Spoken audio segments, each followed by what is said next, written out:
You're about to hear an original HFY sci-fi tale titled The War of Silent Stars. Find a quiet spot, put on your headphones, and let the stars fall silent. If you enjoy cinematic sci-fi narrations, consider subscribing for more. Now we begin. The stars had gone quiet, not dim, not dead, just silent. Ships once traveled between them, carrying the laughter and fury of 1,000 species. But now, a hush hung across the void, a silence heavy enough to be felt. Out there, beyond the ruined orbit of Vega 9, a single ship drifted. Its hull was blackened, its lights faint, a ghost in the dark sea. Inside it, humanity waited. They called it the Orpheus. Once a research cruiser, now a war relic. Its corridors carried the scent of metal, ozone, and memory. At the command seat sat Captain Arlen Voss, a human whose eyes had seen too many wars, whose voice carried the weight of Earth itself. He looked older than his 40 years, but there was something in him that never bent, something alien species could never quite understand. Outside the viewport, a nebula burned quietly in red and gold. It was beautiful and terrifying, because somewhere inside it the enemy waited. They called them the Karin Collective, a species of sound, not metaphorically, literally. They communicated through harmonic waves, fought with resonance cannons, and devoured silence itself. To them, silence was death. To humanity, silence was peace. That difference, that small poetic contradiction, had started a war that consumed half the galaxy. It began when a Terran outpost had simply stopped responding. The Karin claimed it was a provocation, a weapon of silence unleashed on their kind.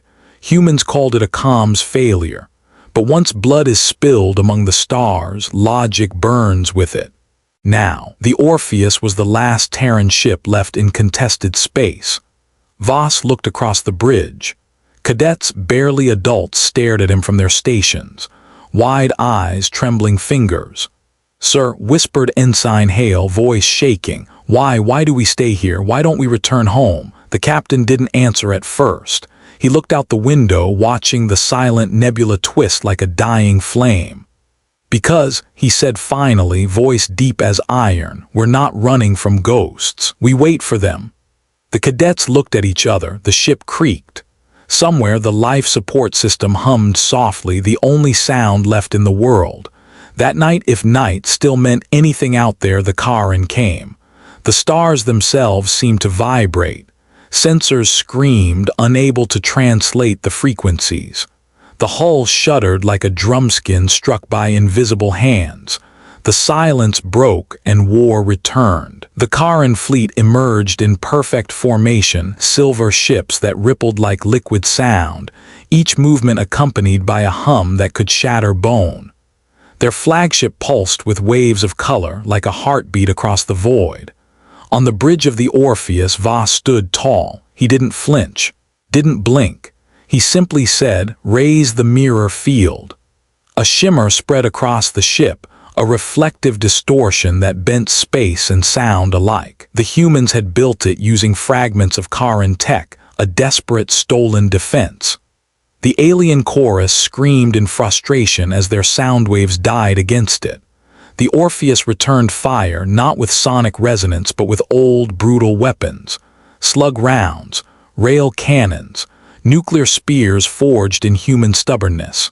Each shot tore through the silence, echoing like thunder in the void.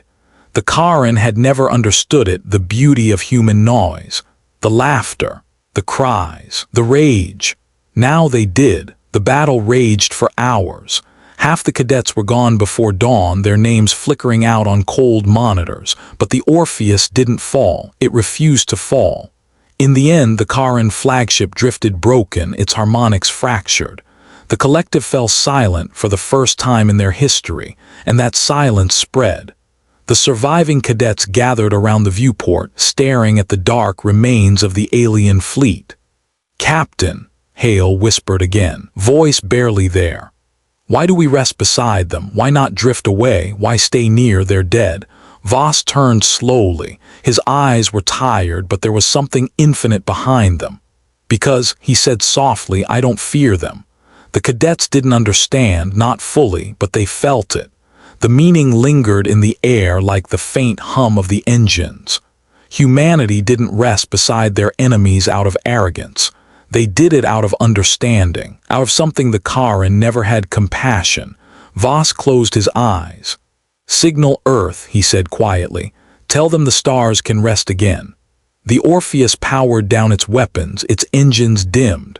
For the first time in years, the void was truly silent, but not empty. Out there among the debris something stirred, a faint pulse of light, a Karen survivor. Its sound was weak, more like a whisper than a song. Hale looked to the captain. "Should I finish it?" Voss shook his head. "No," he said. "Let it live, let it learn." He turned back to the stars, voice barely above a breath. "They thought silence was death. Maybe now they'll understand its peace." The cadets didn't reply. They just watched as the faint alien light flickered away into the endless dark.